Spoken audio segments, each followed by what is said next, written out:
Vibe is a drug. That's not a metaphor, it's a realization. Because we don't just listen to music, we use it to escape, to exaggerate our lives, to feel something more or something less. And no artist understands that better than The Weeknd.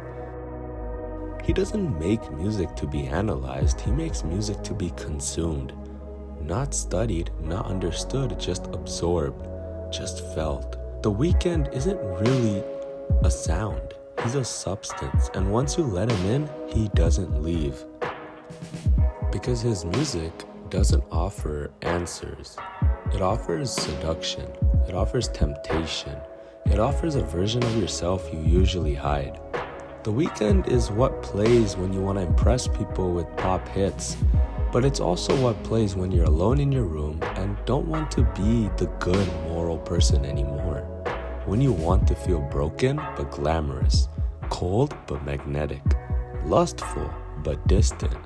He gives you that permission to lean into your worst fantasies, to find beauty in the numbness, to crave what hurts, and to look good while doing it.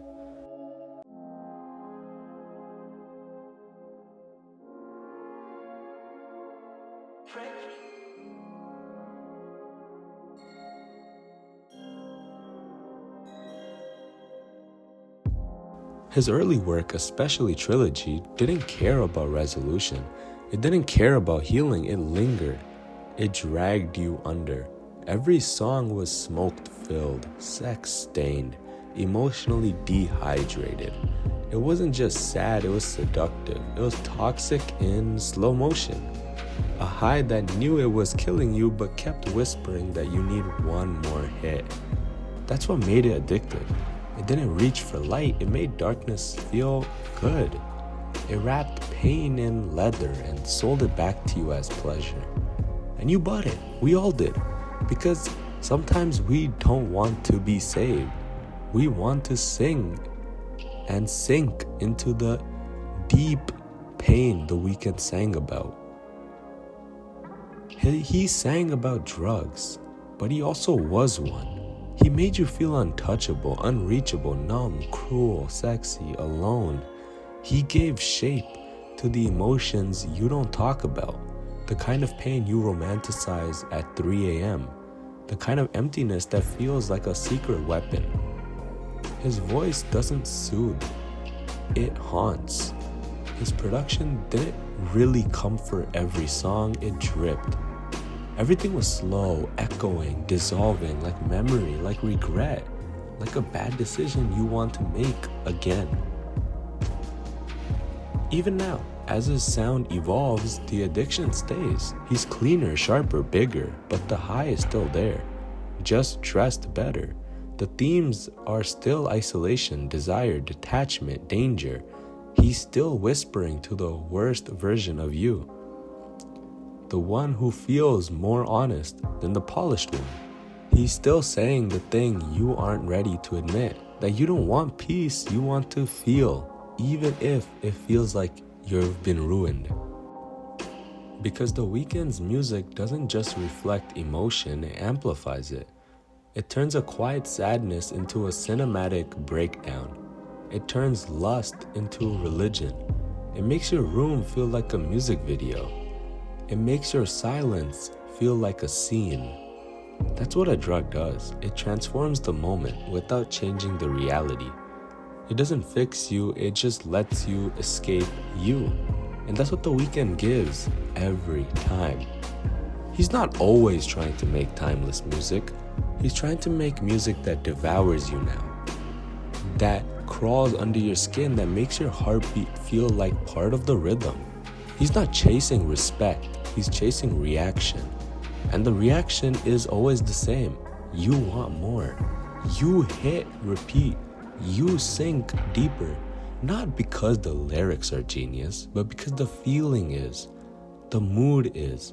The chemistry between your emotion and his sound is so precise it feels illegal. And that feeling, that high, never really fades. Because every album he's made is just another hit, another version of the drug. Kissland was cold, distant, isolated, like walking through neon-lit trauma. The songs didn't ask you to care.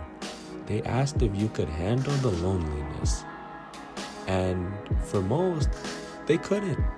But those who could, they got addicted and became lifetime fans. Songs like Professional, Live For, and Tears in the Rain all give that neon feeling but make you shiver. The production is cold and a staple for the iconic Toronto R&B feeling. Then came Beauty Behind the Madness. Bigger, wilder, insane. It was The Weeknd, unhinged and undeniable. Still emotionally reckless, still lust-driven, but now dressed in pop melodies and stadium-sized budgets. It didn't lose the darkness, it just danced with it. Songs like Often, Earned It, and In the Night all showed off the overly sexual and reckless darkness The Weeknd was pushing through this project. The melodies being so energetic and unhinged, yet the lyrics being more lustful and dark as ever. Starboy was next, a full ego trip, clean edges, shiny sounds, but still twisted underneath. It was The Weeknd as a character, cool, cocky, untouchable, a man flexing through his emptiness. Still numb, still broken, just better at looking like he wasn't. Songs like Sidewalk made him seem tough.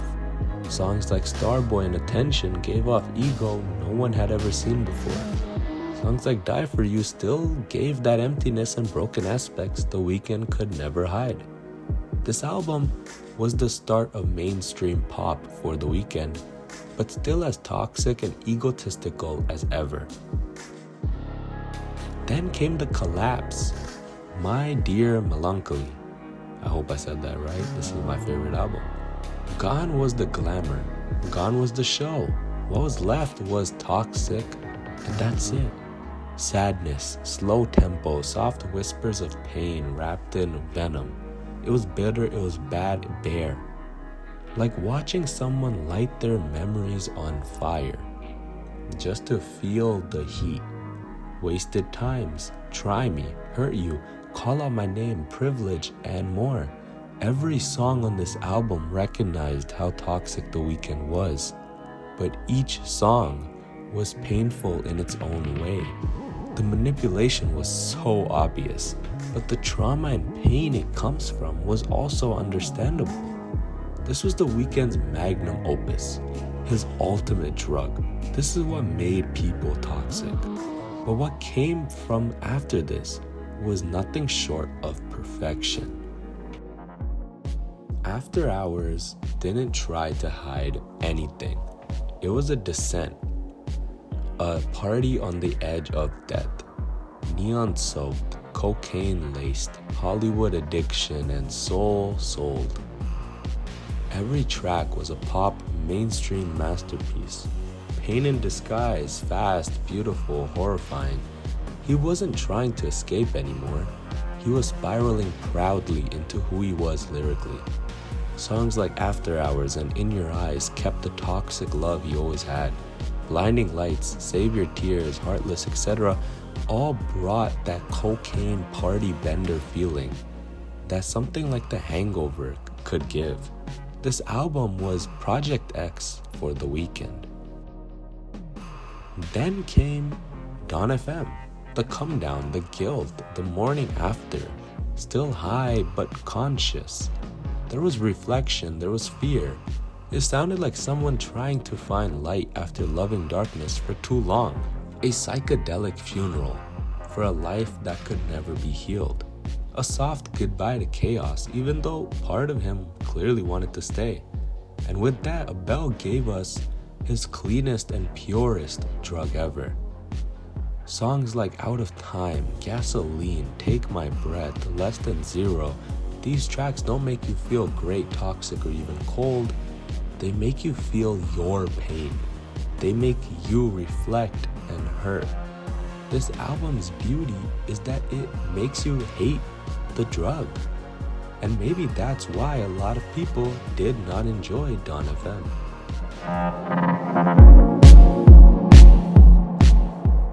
But maybe that's why Hurry Up Tomorrow feels different.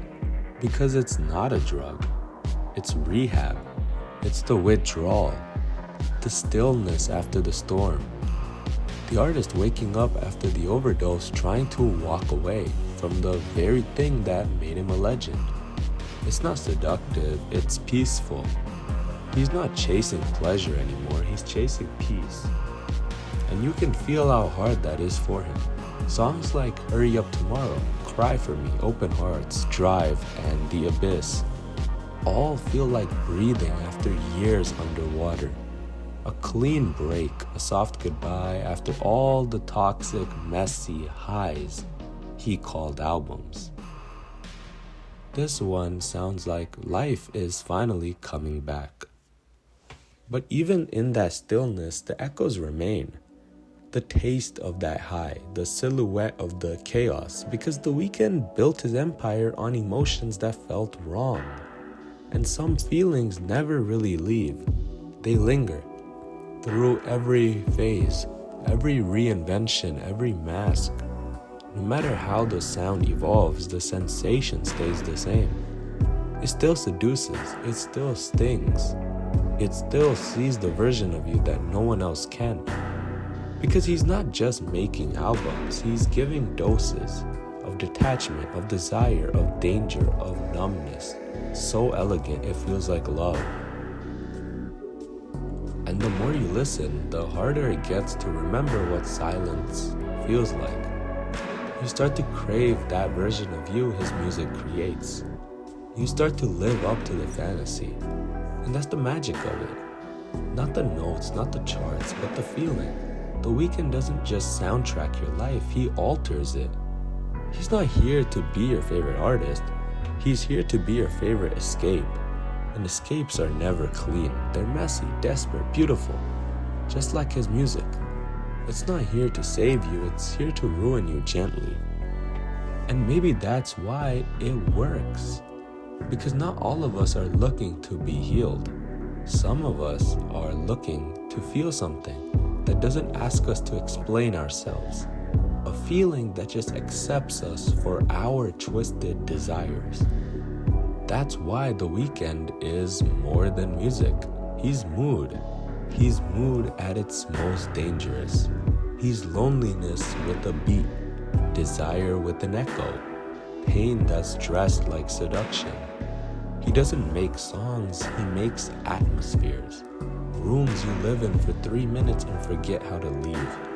Not because they're comfortable, but because they understand you.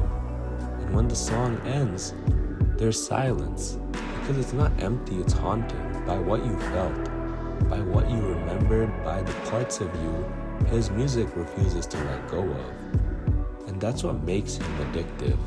That's what makes him unforgettable.